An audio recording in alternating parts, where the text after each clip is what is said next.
그리스도인들에게 가장 기쁜 소식, 우리 그리스도인들이 가장 마음에 품어야 될 소식이 바로 이 복음인 것입니다.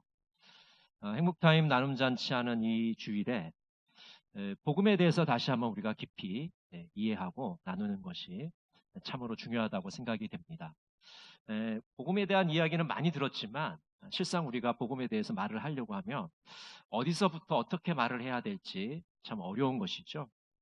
그래서 오늘 베드로전서 3장 15절의 말씀을 함께 나누려고 합니다. 오늘 베드로전서 3장 15절에 보면 소망에 관한 이유를 묻는 자에게라고 되어 있습니다. 여러분, 어떤 사람들이 우리에게 소망에 관한 이유를 물을까요? 네, 예수님을 안 믿는 사람이겠죠. 세상 사람들이 우리에게 묻는 겁니다. 너희가 이렇게 생활이 어려운데도 어떻게 그렇게 기쁘게 살아갈 수 있느냐?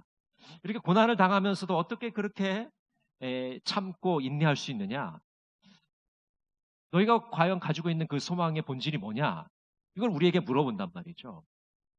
우리는 그 소망이 어떤 소망이 다 아시죠? 그것은 부활의 소망이고 그것은 천국의 소망이고 조금 더 디테일하게 들어가면 우리의 믿음에 관한 것이고 또 실제로 우리의 삶에 관한 것, 우리가 무엇을 더 중요하게 생각하고 있는지 그것에 대한 질문입니다. 그럴 때 우리는 어떻게 대답을 해야 될까요? 오늘 본문 말씀에 보면 이렇게 되어 있습니다. 대답할 것을 항상 준비하되. 그럼 어떻습니까? 그러니까 이 복음에 대해서 누군가 우리에게 물어봤을 때 우리가 글쎄요, 잘 머리로는 알고 있는데 이게 입으로는 잘 나오질 않네. 이렇게 하는 게 아니라 항상 준비가 되어 있어야 됩니다. 그래서 이렇게 찌르기만 해도 이렇게 나와야 돼요. 네, 잘 때 잠꼬대를 하면서도 복음에 대해서 이야기할 수 있어야 된다는 거예요. 그게 우리가 늘 준비가 되어 있어서 어느 곳에서든지 어느 때든지 안 믿는 사람들이 또 이 복음에 대해서 궁금한 사람들이 나에게 물을 때 대답해 줄 수 있어야 됩니다. 그래서 오늘 본문에 보니까 온유와 두려움으로 해라. 온유와 두려움으로. 여러분, 우리가 이 복음에 대해서 질문하는 자, 소망에 대해서 묻는 자들에게 부드러움과 친절함으로 그들에게 대답을 해줘야 됩니다. 그들을 존중하는 마음으로 대답을 해야 됩니다. 복음에 대해서 묻는 자들에게 우리가 거칠게 대답하는 분들이 가끔 있습니다. 그걸 본인은 굉장히 잘한다고 생각합니다. 나는 담대하게 복음을 전했다.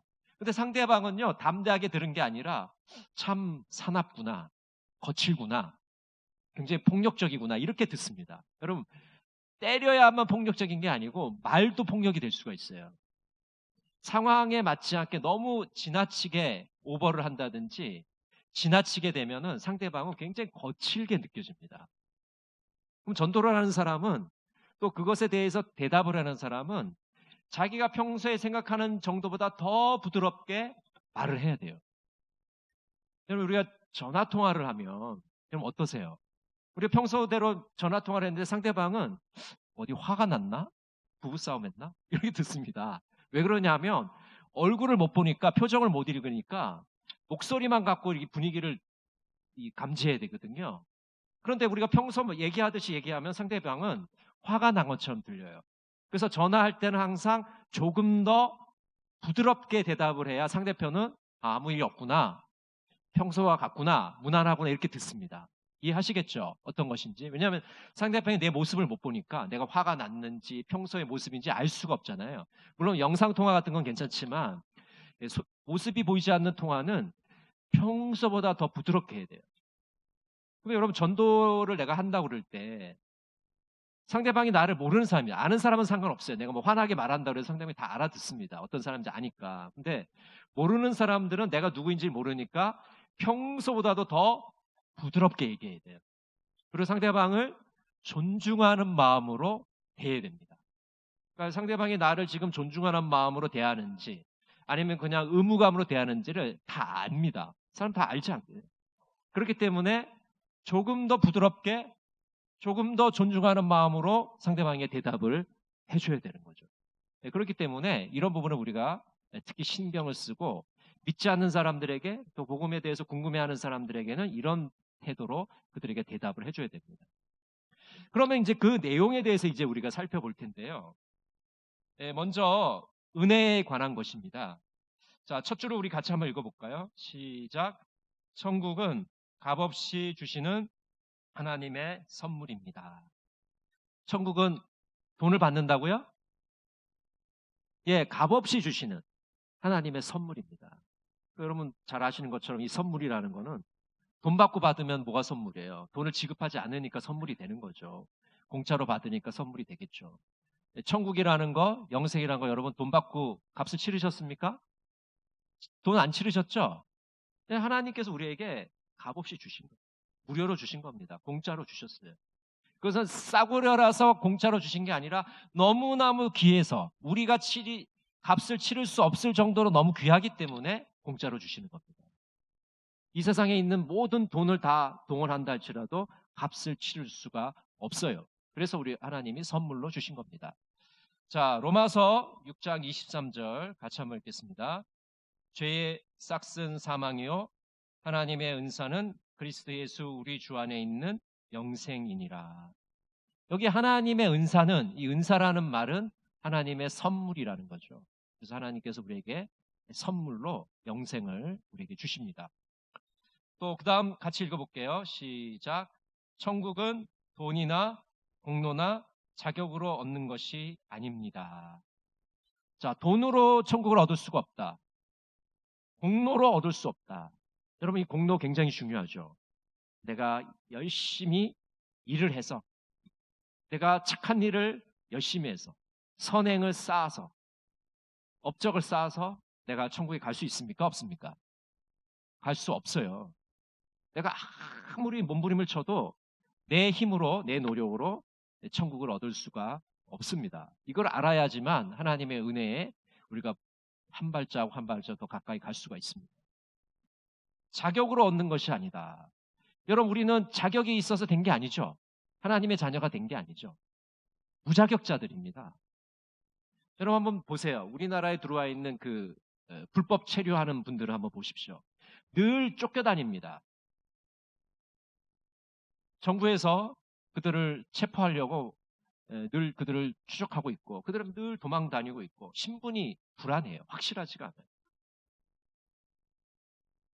얼마나 마음이 늘 불안하고 잡히면 추방을 당할 텐데 그런 마음으로 하루하루 살아가는 거예요. 근데 자격이 있다는 것은 그 불안함을 다 씻어버리고 편안한 마음 가운데 살아갈 수가 있는 겁니다. 그 자격과 무자격은 하늘과 땅 차이죠. 여러분 우리가 구원을 받을 수 있는 자격이 없어요. 하나님의 자녀라고 불릴 수 있는 자격이 없습니다. 하나님의 백성으로서의 자격이 없어요. 이런 무자격자들을 하나님이 하나님의 백성을 삼으신 겁니다. 자, 에베소서 2장 8절 9절 같이 한번 읽겠습니다. 너희는 그 은혜에 의하여 믿음으로 말미암아 구원을 받았으니 이것은 너희에게서 난 것이 아니요 하나님의 선물이라.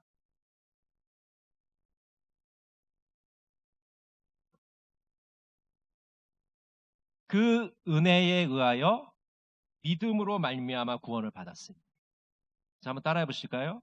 하나님의 은혜로 믿음으로 말미암아 구원받았습니다. 그러니까 우리가 은혜를 받는 거는 하나님의 은혜로 구원받은 거예요. 믿음으로 말미암아 구원을 받았습니다. 하나님의 선물이기 때문에 우리의 행동에서 난 것이 아니다. 우리의 행동에 의해서, 우리의 업적에 의해서, 우리의 노력에 의해서 된 게 아니니까 자랑할 것이 없다. 여러분 우리가 하나님의 자녀인 건 자랑하지만 우리의 노력으로 된 게 아니에요. 그렇기 때문에 우리 자신의 노력을 칭찬할 것이 없습니다. 내가 잘해서, 내가 똑똑해서, 내가 남보다 탁월해서 하나님의 자녀가 된 것이 아니거든요.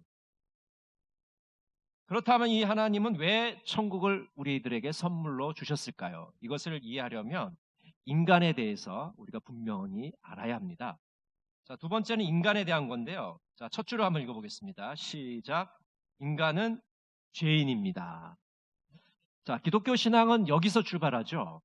내가 죄인인 것을 깨닫는 사람과 내가 죄인인 것을 깨닫지 못하는 사람, 두 종류의 사람이 있어요. 자기가 죄인인 것을 아는 사람은 하나님 앞에 나와서 회개합니다. 자복합니다. 하나님께 죄를 뉘우쳐요.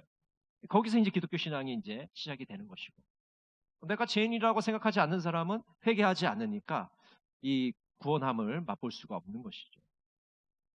실제로 전도를 해보거나 여러분들이 이제 교회로 어떤 사람들을 데리고 오려고 할 때, 당신은 죄인입니다라고 얘기했을 때 그분들이 받아들이지를 않습니다. 왜냐하면 그분들은 착하게 사시는 분들이거든요. 아니, 내가 이렇게 실정법도 어기지 않고 도덕적으로도 문제가 없는데 왜 내가 죄인이냐. 되게 불쾌합니다. 그렇지 않겠어요? 죄 지은 게 없는 사람한테 죄인이라고 그러면 되게 불쾌한 거죠. 근데 우리 기독교에서 말하는 이 죄의 개념은 일상적인 우리가 지금 이 사회에서 통용되는 실정법이라든지 도덕적인 그런 개념의 죄는 아닙니다. 물론 이런 것을 포함하지 않는다는 말은 아니에요. 그러나 이 기독교에서 다루는 죄의 핵심은 늘 하나님과의 관계성을 전제로 하는 겁니다. 그러니까 하나님과의 관계가 올바르면 의인입니다. 하나님과의 관계가 뒤틀려져 있고 단절되어 있으면 죄인인 겁니다. 이거를 분명하게 알지 않으면 이 죄의 이 개념이 바로 서지 못하고 내가 죄인인지 잘 몰라요. 그러면 예수를 믿지 않는 사람들은 하나님과의 관계가 지금 온전합니까? 단절되어 있습니까? 단절되어 있잖아요. 혼자서는 도덕적이고 실정법을 어기지 않는다 할지라도 하나님과의 관계가 단절되어 있어요. 하나님과의 관계가 단절됐다는 건 뭘 의미하냐면 나를 만드신 분하고 지금 떨어져 있다는 겁니다. 쉬운 예로, 이건 뭐 정확한 비유는 아니지만 예를 들어서 한번 생각해 보세요. 지금 장난감 비행기가 있어서 이렇게 리모컨으로 조종을 해요. 그러면 이제 비행기가 떴다 앉았다 움직이잖아요. 근데 이 비행기가 이 리모컨과의 관계가 이제 단절되면, 통신이 안 되면 어떤 일이 벌어지겠습니까? 여러분 상상만 해도 끔찍하죠. 이 비행기가 지 맘대로 날아다니는 거예요. 하나님과의 우리 관계가 단절됐다는 건 그냥 끊어졌다는 걸 의미하는 게 아닙니다. 가깝지가 않구나, 멀어졌구나, 좀 소원하거나 이런 걸 뜻하는 게 아닙니다. 완전히 생명에서 멀어진 거예요. 생명에서 끊어진 겁니다. 더 이상 생명의 공급을 받지 못하는 거예요. 마치 태아가 어머니의 뱃속에 있는데 탯줄로 연결되지 않은 것과 똑같습니다. 어떤 일이 벌어집니까? 우리가 그거를 이제 죽음이라고 얘기하잖아요. 하나님으로부터 단절된 거는 죽은 거예요. 살아있지만 죽은 겁니다. 영적인 생명이 죽어 있는 겁니다. 그러니까 우리가 그것을 죄라고 부르는 겁니다.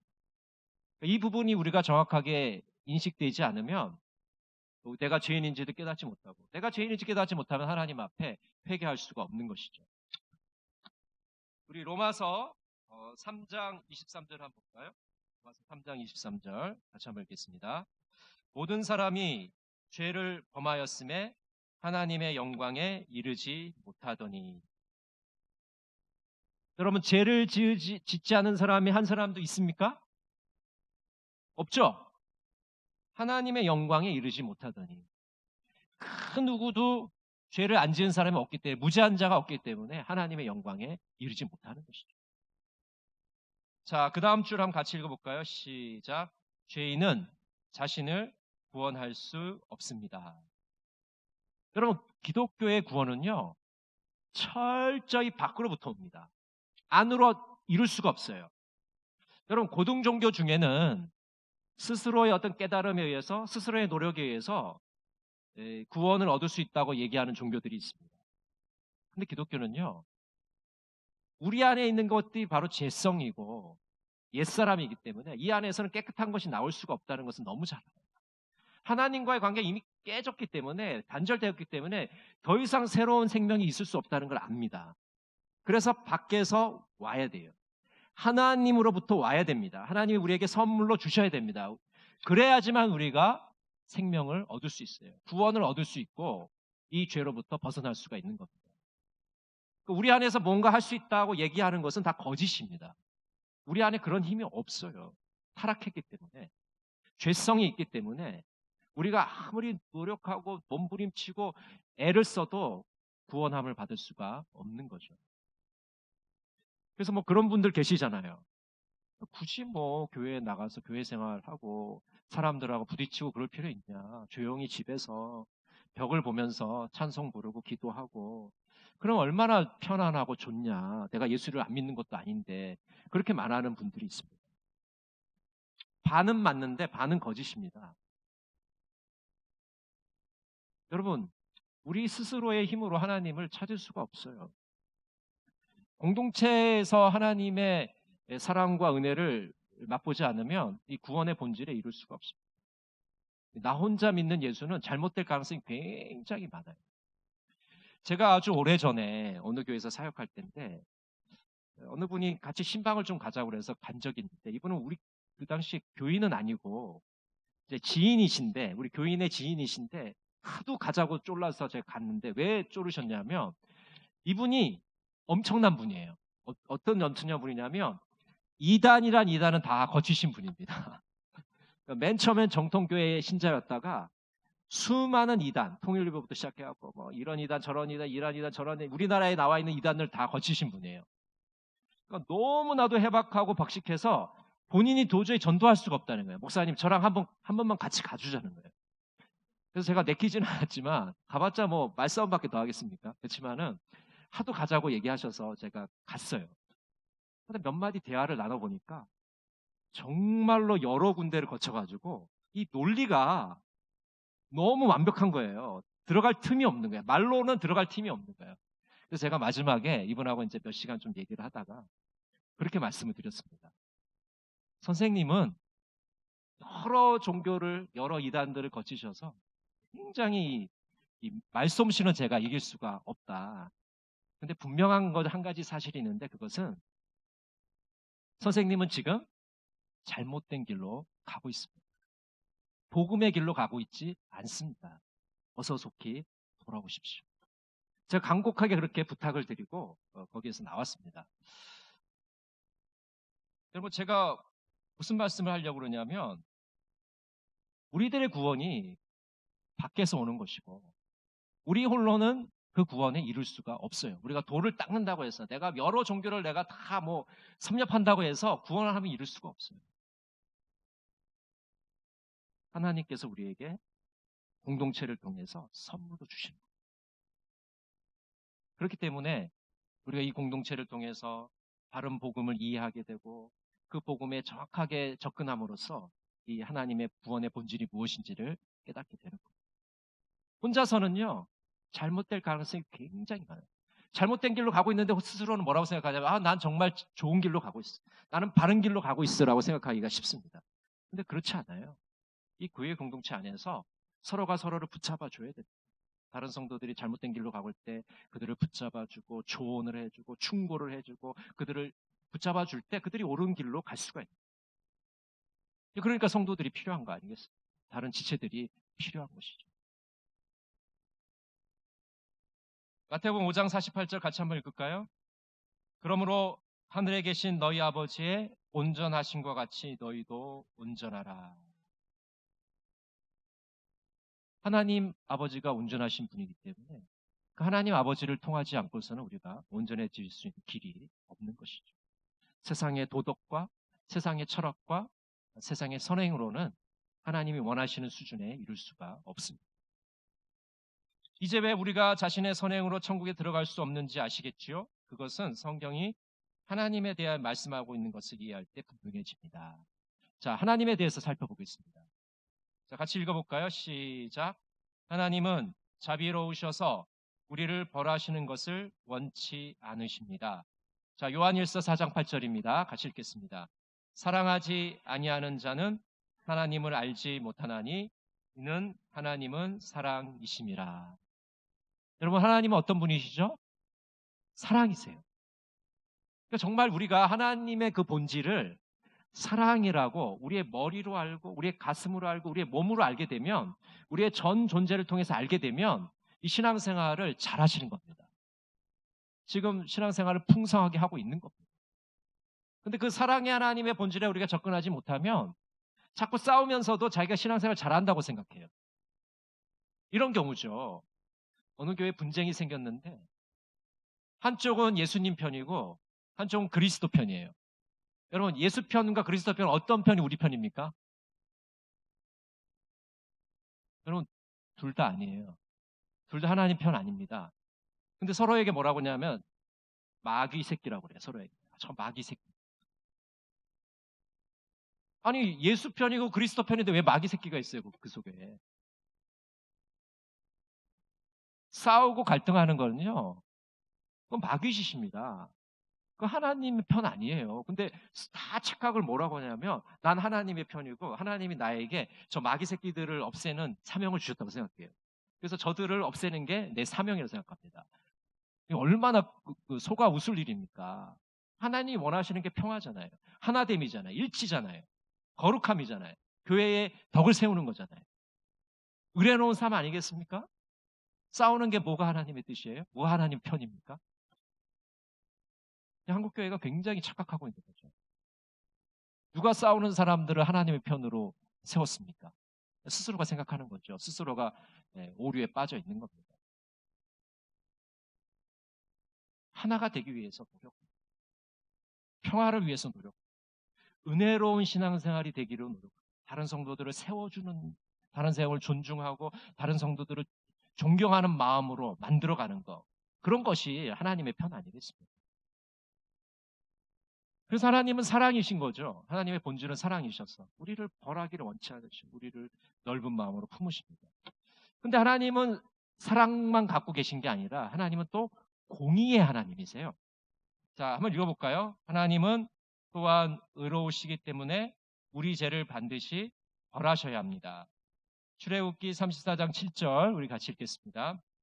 인자를 천대까지 베풀며 악과 과실과 죄를 용서하리라. 그러나 벌을 면제하지는 아니하고 아버지의 악행을 자손 3, 4대까지 부응하리라. 자, 두 가지가 있는데 하나님은 사랑이시기 때문에 우리를 벌하시는 것을 원치 않으세요. 우리를 심판하시는 거 원치 않으십니다. 근데 또 한 가지는 하나님은 공의로우시기 때문에 죄를 지은 자에 대해서 벌하셔야 됩니다. 근데 여러분 이 두 가지가 인간의 그 논리에서는 충돌을 일으켜요. 모순입니다. 모순. 사랑하는 것과 벌 주는 게 어떻게 같이 공존할 수 있겠어요? 이건 공존할 수 없는 겁니다. 근데 우리 하나님은 그런 분이세요. 그러면 이 충돌하는 문제를 어떻게 푸셨냐? 십자가에서 그 문제를 해결하신 것이죠. 하나님은 자비로우셔서 우리를 벌하시는 것을 원치 않으시지만 하나님은 또한 의로우시기 때문에 우리 죄를 벌하셔야만 하는 이 문제를 예수 그리스도 안에서 해결하셨습니다. 그래서 여러분 십자가를 보시면 이렇게 십자로 되어 있잖아요. 수직적인 측면과 이 수평적인 측면을 이야기합니다. 그래서 하나님의 사랑과 하나님의 공의가 맞물리는 자리, 그게 바로 십자가의 자리죠. 예수님의 보혈의 피로 이 충돌하는 두 가지 문제, 하나님의 사랑과 하나님의 공의의 문제를 해결하십니다. 그것이 십자가의 자리이고 그 십자가 외에는 이 문제를 풀 수 있는 곳이 아무 군데도 없는 거죠. 아무런 방법도 없습니다. 자, 네 번째는 그리스도에 대해서 한번 살펴볼까요? 시작. 예수 그리스도는 무한하신 참 하나님인 동시에 참 인간이십니다. 예수님께서 두 가지 본성을 갖고 계세요. 하나는 신성과 하나는 인성입니다. 근데 여러분 세상에 어떤 존재도 신성과 인성을 동시에 가진 존재가 없어요. 우리 주님만이 그렇게 갖고 계신 분이거든요. 그러니까 실제로 인성을 가지셨으니까 뭐 잠도 주무시고 배도 고프시다 그러고 밥도 드시고 때로는 울기도 하시고 화도 내시잖아요. 그렇죠? 또 신성을 가지셔서 뭐 5천 명을 먹이시고 무리도 걸으시고 병자들도 고치시고 그렇게 하시잖아요. 근데 우리가 이걸 이해할 때 이렇게 이해하시는 분이 있어요. 50%는 하나님이시고 50%는 사람이다. 이렇게 생각하는 분이 있습니다. 반쪽짜리라는 거예요.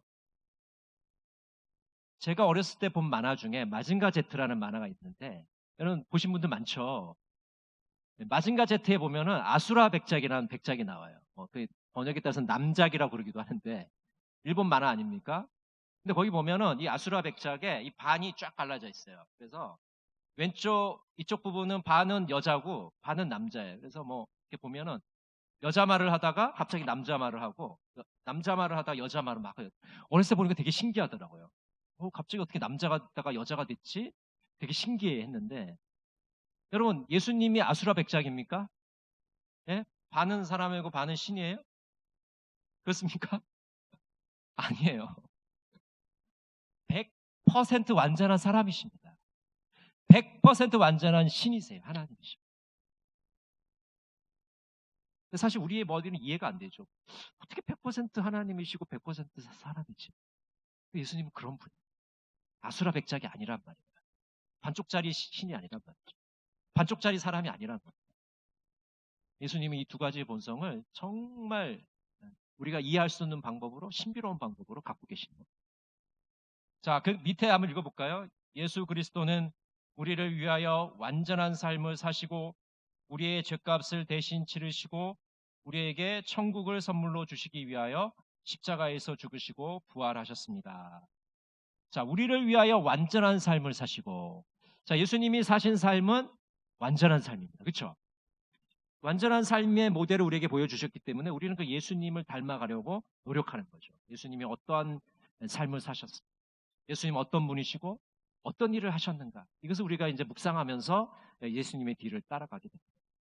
또 죄값을 대신 치르셨습니다. 사실 우리가 죽어야 될 사람이잖아요. 우리가 죄인들이잖아요. 우리가 죽음을 맞이해야 될 사망의 권세에 굴복하는 자들이었는데, 죽어 마땅한 자들이었는데, 지옥행 열차를 지금 타고 있는 사람들인데 예수님이 그 보혈을 십자가에서 흘러주셔서 이 죄값을 치르게 하셨어요. 대신 치르셨어요. 인류를 대표해서 이 죄값을 치르셨습니다. 그래서 예수님의 죽음은 대신 죽음이고 대표 죽음인 것입니다. 한번 따라해 보실까요? 예수님의 죽음은 대신하여 죽으신 것이다. 예수님의 죽음은 인류를 대표하여 죽으신 것이다. 그러니까 예수님 자신이 잘못해서 죄값으로 죽은 게 아니라, 십자가에 달리신 것이 아니라 나의 죄 때문에 예수님이 달려 돌아가신 겁니다. 우리 인류의 죄 때문에, 세상 모든 사람들의 죄 때문에 예수님이 십자가를 지셨다는 겁니다. 그것이 예수님의 십자가의 본질입니다. 우리에게 천국을 선물로 주시기 위해서 십자가에서 죽으시고 부활하셨습니다. 자, 예수님이 십자가에서 죽으시기만 했다 그러면 아마 비극으로 끝난 겁니다. 그렇죠, 여러분? 죽음으로 끝났으면 비극인 거예요. 그런데 어떻게 되셨습니까? 사망 권세를 이기시고 3일 만에 부활하셨습니다. 요즘 재밌는 게 뭐냐면 사흘 만에 부활하셨습니다. 그렇게 얘기하면요, 이 신세대들이 4일 만에 부활한 줄 알아요. 4일 만. 그래서 앞으로 사흘 만에 부활했다는 말을 잘 안 써요. 3일 만에 부활했다는 말을 자꾸 씁니다. 왜냐하면 사흘 만에 부활했다면 사람들이 다 사흘 만, 4일 만에 부활했고 이렇게 생각하거든요. 여러분 웃으시라고 한 말씀입니다. 너무 긴장하셔가지고 얼어 계셔가지고 너무 긴장을 하셔가지고 좀 웃는 얼굴로. 그러니까 예수님이 3일 만에, 사흘 만에 부활하신, 그렇죠? 4일 만은 나흘 만에 부활하신. 네, 이것도 한국말을 가르치는 곳은 아닌데 하여튼간 요즘 너무 많이 헷갈리셔가지고 그렇게 얘기할 수밖에 없습니다. 그래서 예수님의 그 부활하심으로 우리 죽음의 권세를 이기시고 우리들도 이제 부활할 수 있다는 그런 소망을 우리에게 주신 것이죠. 우리에게 이제 부활의 소망이라고 이야기합니다. 자, 밑에 한번 읽어볼까요? 예수님은 사흘 만에 부활하셔서 우리에게 천국의 영생을 선물로 주시기 위하여 승천하셨습니다. 지금 예수님은 천국의 영생을 선물로 주시고자 합니다. 거기까지 한번 읽어볼까요? 자, 승천하셨습니다. 자, 예수님이 승천을 하시고요, 대신 어떤 분을 보내주셨어요? 어떤 분을 보내주셨습니까? 보혜사 성령님을 보내주셨어요. 근데 원래 보혜사는 예수님이셨어요. 또 다른 보혜사를 이제 예수님이 승천하셨기 때문에 또 다른 보혜사 성령님을 우리에게 보여주신 겁니다. 신천지에서는요, 이 보혜사를 이만이라고 부르죠. 그래서 이만이 뭐라고 부릅니까? 보혜사 선생님이라고 불러요. 보혜사 선생님. 이만희를 부를 때 보혜사 선생님 이렇게 불러요. 성경에 선생님이라고 되어 있는지는 모르겠는데 하여튼 자기네끼리는 그렇게 부르는 것 같습니다. 이만희가 보혜사입니까? 코미디 같은 일이죠. 예? 예수님이 성령을 너에게 선물로 주시고 보혜사 성령님 우리에게 보내주셨는데 어떻게 사람이, 인간이 보혜사가 됩니까? 뭐 한글을 모르는 거죠, 사실은. 성경을 정반대로 읽는 거지. 어떻게 읽는 건지 모르겠어요. 인간이 어떻게 보혜사가 될 수 있겠습니까? 감히. 주님께서 승천하시면서 보혜사 성령님을 우리에게 보내주신 거죠.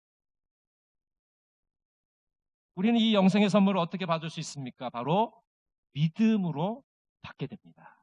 여러분, 제가 말씀드렸듯이 믿음의 손으로 받는 거죠. 하나님의 선물인 이 영생을 믿음의 손으로 받습니다. 여기 손이 없으면 못 받는 거죠. 믿음의 손으로 받는 거죠. 그래서 믿음이라는 것은 단순한 지식적 동의와 일시적 현세적 믿음은 구원받은 믿음이 아닙니다. 자, 지식적 동의. 세종대왕께서 한글을 창제하셨습니다. 여러분 동의하십니까? 네, 겁내지 마시고 대답하세요. 함정이 없습니다. 네. 자, 이수신 장군이 외적을 물리쳤습니다. 동의하십니까?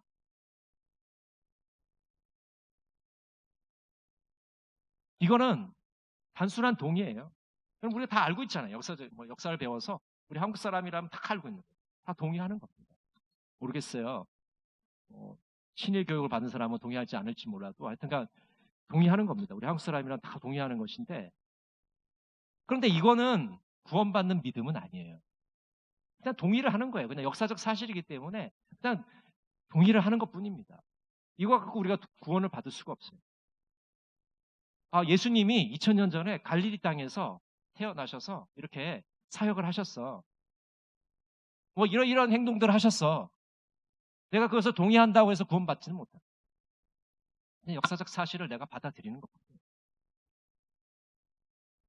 물론 그렇게 동의하는 사람들은 예수님의 기적은 믿지 않겠죠. 자, 그러면 일시적, 현세적 믿음이라는 건 뭐냐? 이런 거죠. 지금 내가 너무 가난해.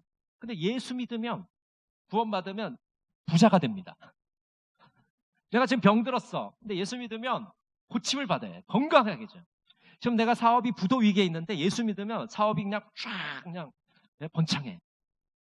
그럼 물론 그 결과론으로서 그렇게 될 수 있어요. 그렇죠? 예수 믿으면 그렇게 되잖아요. 그런데 그런 걸 목적으로 하는 믿음은 구원받은 믿음은 아니라는 겁니다. 이건 일시적이고 현세적인 믿음이에요. 내가 병 낫기 위해서 예수를 믿는 것, 부자가 되기 위해서 예수를 믿는 것, 사업이 잘 되기 위해서 예수 믿는 것, 우리 자식 좋은 대학에 가기 위해서 예수 믿는 것, 이것은 현세적인 믿음입니다. 이런 믿음 갖고는 구원받을 수가 없어요. 물론 그런 경우는 있죠. 우리가 초신자들에게 전도할 때 지금 너무나도 힘든 상황에 있어요. 이 초신자가. 그분에게 예수 믿으면 이 형편 펴져, 좋아져, 잘 돼. 그것은 복음이라기보다는 그분이 지금 너무나도 힘든 상황에 있기 때문에 예수님을 만나기 위해서 어떤 전도적인 그런 상황 속에서 하는 말이에요. 그건 복음은 아닙니다. 여러분, 그것을 그냥 그대로 가져와서 교회에 가져와서 그럼 만약 우리가 복음을 여긴다면 큰 문제가 생기는 거예요. 그럼 어떤 현상이 벌어지냐면 이런 현상이 벌어져요. 자, 전도를 받아서 교회 나왔어요. 예수 믿으면 잘 되고 건강해지고 부자 되고 그런다 그러는데 부자가 안 돼. 여전히 똑같아.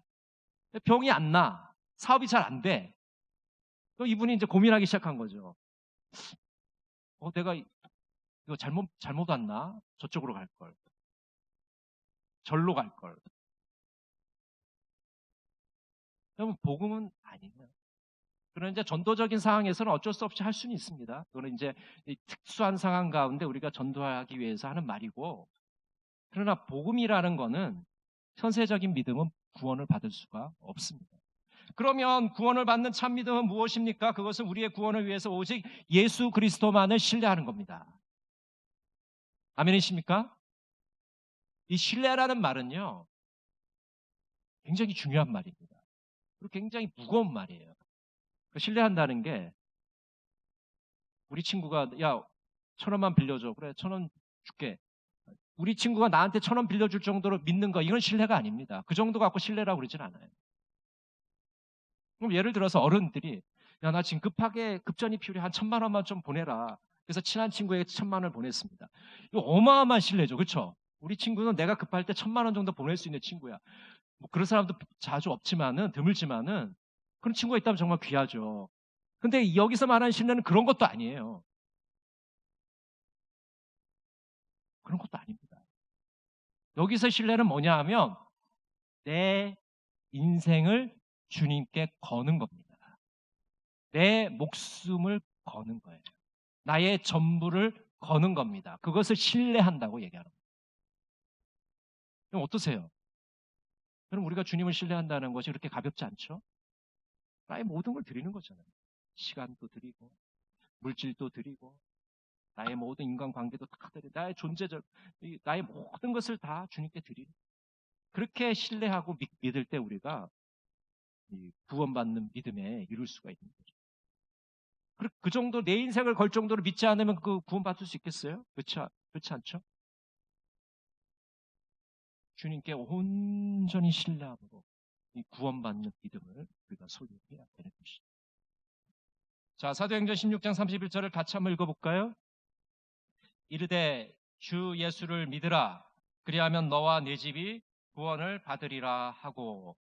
자, 여러분, 그러면 이 믿음이라는 거, 이 믿으라고 그랬을 때 믿음이라는 것이 그냥 단순하게 당신 예수 믿으십니까? 네, 예수 믿습니다. 이게 믿음일까요? 물론 대답을 잘해야 됩니다. 대답도 중요해요. 믿는다 그래야죠. 그렇지만은 로마서의 말씀처럼 마음으로 믿어 의에 이르고 입으로 시인하여 구원에 이르느니라. 이 두 가지가 항상 같이 있어요. 이건 분리될 수 있는 게 아니에요. 성질의 것이 아니에요. 하나입니다. 하나. 마음으로 믿는 것과 입으로 시인하는 것이 하나를 이루어요. 그러니까 믿는다는 거는 내가 내 내면으로부터 내 존재 전제로부터 예수님 믿는 거예요. 내 인생을 걸 만큼 예수님을 신뢰하는 겁니다. 그리고 내 입으로 많은 사람들 앞에서 고백해야 돼요. 그럴 때 우리가 그 사람을 믿는다고 얘기하는 겁니다. 그냥 뭐 이렇게 집회 시간에 그냥 갑자기 믿습니까? 그럴 때 갑자기 졸다가 믿는다. 예, 믿습니다. 이렇게 대답하는 게 믿는 게 아니라니까요. 근데 우리 자꾸 뭐 이렇게 기계적으로 훈련시켜가지고 믿습니까? 아멘 하십시오. 아멘 믿습니다. 그런 대답이 무슨 소용이 있어요? 아무 영향가도 없는 겁니다. 내가 안 믿는데 남이 시켜서 강요에 의해서 대답하는 게 무슨 의미가 있어요? 내가 진짜 믿어야 될 거예요. 내가 진짜 믿는 사람은 남이 안 시켜도 어떻게 됩니까? 아멘 하겠죠? 할렐루야가 나오겠죠?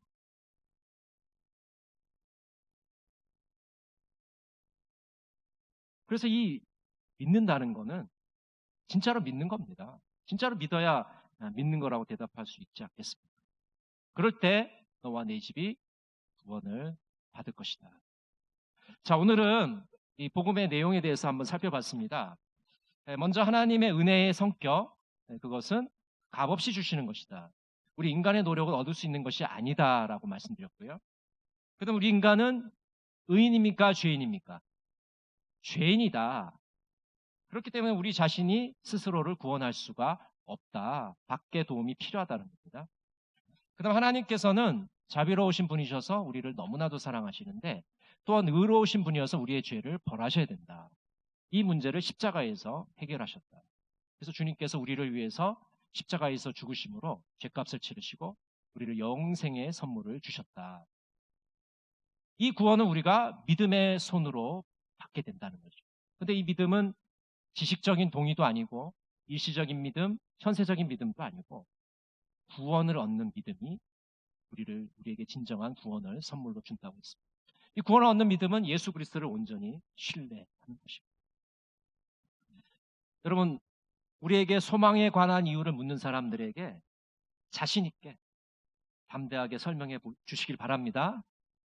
복음은 말이지 하나님이 값없이 주시는 선물이에요.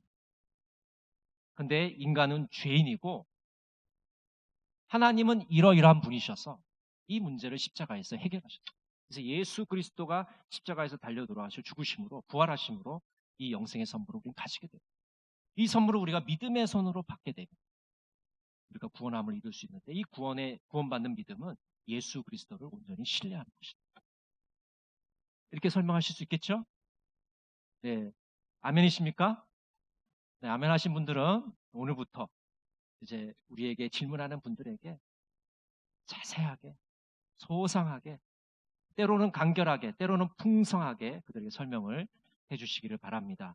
그래서 정말 부드럽게 상대방을 존경하는 마음으로 이 소망에 관한 이유를 대답해 줄 때 믿지 않은 이들이 예수를 알게 되고 또 복음의 진리에 대해서 궁금해하는 이들이 복음의 본질에 이르기를 간절히 원합니다.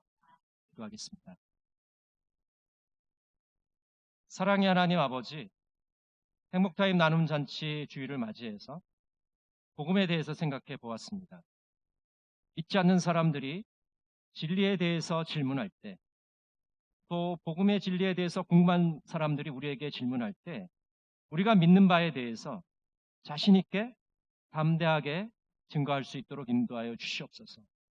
질문하는 사람들에게 부드럽게 대답하게 해주시고 존경하는 마음으로 대답할 수 있도록 인도해 주시옵소서. 은혜를 감사드리며 예수 그리스도 이름으로 기도드립니다.